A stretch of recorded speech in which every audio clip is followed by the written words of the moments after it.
Hello दोस्तों, कैसे हैं आप लोग। आशा करता हूँ सभी लोग स्वस्थ होंगे और सुखी होंगे। आज हम लोग यूपी एसआई के कट ऑफ के ऊपर बात करेंगे कि 2024 2021 कट ऑफ क्या गया था और 2026 में क्या कट ऑफ जा सकता है। तो बहुत से बच्चों का डाउट था कि कट ऑफ बहुत ज़्यादा हाई जाएगा, और ऑब्वियस सी बात है कि वो हाई जाने के कारण है कि पेपर बहुत ही आसान बनाया गया था। लेकिन एग्ज़ाम हॉल में बैठना और पेपर को अटेंड करना दो अलग अलग चीज़ें हैं। ठीक, आप बाहर बैठ के बोल रहे हैं कुछ और हम अंदर कुछ बैठ के सॉल्व कर रहे हैं, तो दोनों में अंतर आएगा। इसलिए कोई पेपर भी आसान या हार्ड नहीं होता है, वो एग्ज़ाम हॉल में जाने के बाद पता चल जाता है। ठीक, इस साइड जो लिखा गया है वो हम लोगों का 2021 का कट ऑफ है, और इस साइड जो हम लोगों का लिखा गया 2026 में कितना कट ऑफ जाएगा, क्योंकि इसी डाटा के ऊपर हम लोग एनालिसिस करेंगे कि 2021 में क्या गया था और 2026 में क्या जा सकता है। तो उसी के डाटा के ऊपर आज हम लोग एनालिसिस करेंगे। ठीक, चलिए देखते हैं। पहले हम लोग कट ऑफ देखते हैं कि किसका क्या है और कितना जा सकता है। देखिए, जो 2021 में पेपर हुआ था उसमें जनरल का जो कट ऑफ गया था 302 नंबर फिजिकल लगा था फिजिकल के लिए, और 316 नंबर फाइनल हुआ था। लगभग 14 नंबर बढ़ गया था। कितना बढ़ गया था? 14 नंबर। 14 नंबर मतलब कितना हो जाएगा आपका? लगभग 6 क्वेश्चन। आगे देखते हैं। ओबीसी 287 और फिजिकल के लिए, और फाइनल 305। लगभग बढ़ा था इसमें 18 नंबर के आसपास। ओबीसी कितना बढ़ा था? 18 नंबर के आसपास। एससी देखिए, फिजिकल के लिए 260, फाइनल 279। लगभग बढ़ा, कितना बढ़ा? 19 नंबर के आसपास। देखते जाइएगा। एसटी देखिए, फिजिकल 223 और फाइनल 244। लगभग कितना बढ़ा? 21 नंबर के आसपास। अब ईडब्ल्यूएस देखिए, उस समय ईडब्ल्यूएस नया था, ज़्यादा पुराना था नहीं, तो ज़्यादा लोग बना नहीं पाए थे। उस हिसाब से अब की बार ईडब्ल्यूएस का कट ऑफ इसके हिसाब से ज़्यादा जाएगा। देखिए, 285 से 303, लगभग बढ़ा 18 नंबर के आसपास। देख रहे हैं, मिनिमम 6 क्वेश्चन बढ़ा है। ये समझिए आप लोग कि मिनिमम 6 क्वेश्चन और मैक्सिमम 10 क्वेश्चन के, सॉरी 8-9 क्वेश्चन के आसपास बढ़ा हुआ था। ये था 2021 का कट ऑफ। लेकिन इसके बेसिक पे हम लोग 2026 को जज नहीं कर सकते हैं, क्योंकि इसमें सीटें जो थी तो आपके साथ लगभग 9,500 के आसपास सीटें थी, और इस बार उसके आधे सीट के आसपास है, आधे सीट से भी कम है। दूसरी चीज़, ये पेपर ऑनलाइन हुआ था। 2021 वाला पेपर जो हम लोगों का था, ये ऑनलाइन पैटर्न पे हुआ था। तो ऑनलाइन पैटर्न पे क्या होता है कि आपको ओमार नहीं भरना पड़ता, तो आपको 2 घंटे पूरे मिलते हैं, जिसमें आपका थोड़ा पेपर आप 2-4-10 क्वेश्चन ज़्यादा अटेम्प्ट कर सकते हैं। और 2026 पेपर में क्या हुआ कि इसमें हम लोग को ओमार भरना था, तो ओमार के लिए आप लोग 30 मिनट अलग से निकाल दीजिए, कि आपका जो एग्जाम टाइम दिया गया था 2 घंटे में 30 मिनट माइनस कर लीजिए, क्योंकि 30 मिनट आपका ओमार भरते लग जाएगा। ठीक, तो ये चीज़, इसके लिए ये चीज़ प्लस पॉइंट है, जो ओमार भरना था, इसलिए इसका कट ऑफ कुछ कम जा सकता है इसके हिसाब से।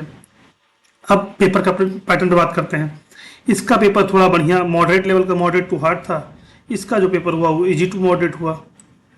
2026 में जो पेपर हुआ वो इजी टू मॉडरेट हुआ। मॉडरेट का कह सकते हैं, इजी कह सकते हैं, क्योंकि ज़्यादा हार्ड पेपर नहीं था। अब एग्जाम की शिफ्ट की बात करते हैं। जो शिफ्ट में एग्जाम हुआ वो ये देखिए, 14 पहले शिफ्ट का एग्जाम हुआ, 14 सेकंड शिफ्ट का एग्जाम हुआ, 15 पहले और 15 दूसरे शिफ्ट का एग्जाम हुआ। पेपर तो आसान था, आप सब लोग जानते हैं। लेकिन जो बच्चे ये गए,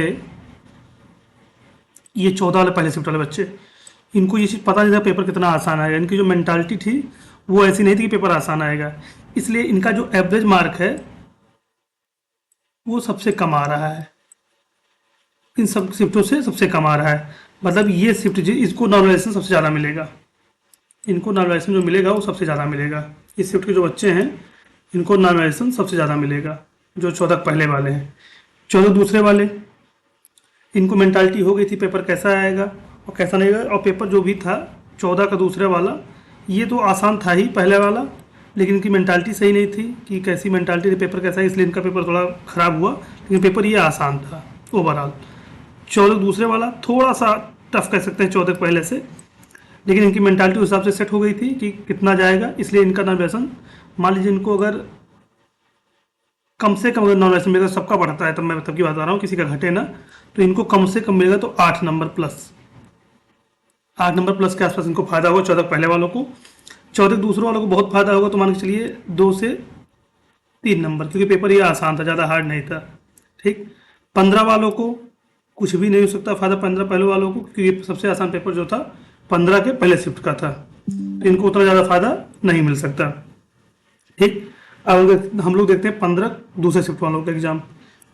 ये ऑल सबका कंपेरिजन किया जाए तो इनका हिंदी थोड़ा टफ था 15 दूसरे वालों का, क्योंकि इसमें 3-4 रचनाएं जो थी जो पूछी गई थी वो बाहर बाहर से पूछी गई, तो इनका हिंदी थोड़ा टफ कह सकते हैं जो 15 सेकंड वालों का था। और थोड़ा बहुत जीएस भी मॉडरेट लेवल का, क्योंकि उसमें वाद ज़्यादा पूछा गया था, तो इनको भी ज़्यादा लाभ मिलेगा नहीं, बहुत मान के चलिए वो हो जाएगा 4 से 5 नंबर के आसपास, इससे ऊपर इनको ज़्यादा लाभ मिलेगा नहीं। मतलब ओवरऑल देखा जाए सबसे ज़्यादा फायदा जो होगा 14 के पहले शिफ्ट को होगा, और कुछ फायदा नहीं होगा तो 15 के पहले शिफ्ट को। ठीक, बाकी 14-15 को सेम नंबर 2-3 नंबर 3-4 नंबर इसे बढ़ा देंगे। ठीक, अब हम लोग कट ऑफ बात करते हैं फिजिकल। यहाँ हम लोग फिजिकल की बात करते हैं, यहाँ हम लोग फाइनल की बात करते हैं। हम लोग कट ऑफ देखेंगे क्वेश्चन के ऊपर कितने क्वेश्चन जा सकते हैं। देखिए पेपर आसान था, सबको पता है कि पेपर हार्ड नहीं था। तो देखिए जनरल का जो फिजिकल कट ऑफ है, मैं बता रहा हूँ फिजिकल के लिए, अगर आपके 128 बन रहे हैं तो आप दौड़ने के लिए मौका पा जाएंगे। और फाइनल मान के चलिए, फाइनल आपका जनरल का है तो 135 से नीचे नहीं बनेगा, 135 प्लस ही बनेगा आपका फाइनल कट ऑफ। आगे देखते हैं ईडब्ल्यूएस का, अगर आपका 126 के आसपास है तो आप लोग दौड़ने में मौका पा जाएंगे, लेकिन फाइनल ये भी 134 के नीचे नहीं बनेगा। ओबीसी का भी 127 मान के चलिए, फाइनल इनका भी 134 के नीचे नहीं बनेगा। पेपर आसान था, आपको पता है। एससी मान लीजिए जिसका 122 क्वेश्चन प्लस है वो फिजिकल की तैयारी पा जाएगा, और फाइनल इनका 130 से नीचे नहीं बनेगा, 130 से फाइनल हो जाएगा एससी का। एसटी वाले मानिए जिसका 115 के आसपास है वो दौड़ने में मौका पा जाएगा, लेकिन फाइनल इनका भी 124 से नीचे नहीं बनेगा। तो ये रही कट ऑफ। अगर आपका फिजिकल में इतने नंबर बन रहे हैं तो आप लोग दौड़ना स्टार्ट कर दीजिए, क्योंकि ये समझिए कि गर्मी का मौसम है, और जो रनिंग होगी वो मई जून में कराई जाएगी। जून लास्ट तक मान लीजिए, मई लास्ट तक या जून के आधे तक कराई जाएगी। काफ़ी गर्मी रहेगी, ह्यूमिडिटी ज़्यादा रहेगी, तो ज़्यादा लोग को चांस हो सकता है कि बाहर हों रनिंग। वैसे बाहर तो बहुत कम होते, लेकिन गर्मी की वजह से ज़्यादा लोग बाहर होंगे, क्योंकि इसमें एज भी ज़्यादा है, तो ज़्यादा एज वाले वैसे भी नहीं दौड़ पाते हैं, तो इसमें चांस है कि ज़्यादा लोग बाहर हों। अगर आपका इतना नंबर बन रहा है तो आप लोग अपने फाइनल की तैयारी, फिजिकल की तैयारी करते रहें, क्योंकि आपको ज़्यादा टाइम दिएगा नहीं, और 2-3 दिन में नोटिफिकेशन देखिए आ जाएगा। अभी तो डीपीएसटी का नोटिफिकेशन आया है, तो 2-3-4 दिन में नोटिफिकेशन इसका भी आ जाएगा कब क्या करना है। अगर आपके इतने नंबर बन रहे हैं तो आप लोग अपने फिजिकल की तैयारी करते रहें, और फिजिकल की तैयारी में आप लोग इलेक्ट्रॉन पाउडर पीते रहेंगे, क्योंकि जिससे आपको डिहाइड्रेशन ज़्यादा नहीं होगा। अगर आपके इतने नंबर बन रहे हैं तो आप लोग अपने फिजिकल की तैयारी करिए, और चैनल को ज़्यादा से ज़्यादा लाइक करें, शेयर करें और सब्सक्राइब करें, और कमेंट करके बताएं आप लोगों के कितने नंबर बन रहे हैं, ताकि एग्जैक्ट डाटा पता चल सके कितना नंबर कट ऑफ जा सकता है। तो आप लोग जो भी वीडियो देखें, अगर जिसका जितना नंबर बन रहा है वो लोग कट ऑफ करके बताएं, अपने कट ऑफ अपना कास्ट दोनों चीज़ जरूर बताएं। बहुत बहुत धन्यवाद। शिफ्ट भी बताएं, शिफ्ट के हिसाब से भी अंदाजा निकाल सकते हैं कि कितना बनता है कितना नहीं। तो आप लोग शिफ्ट भी बताएं। बहुत बहुत धन्यवाद। वीडियो को ज़्यादा से ज़्यादा लाइक करें, शेयर करें, सब्सक्राइब करें।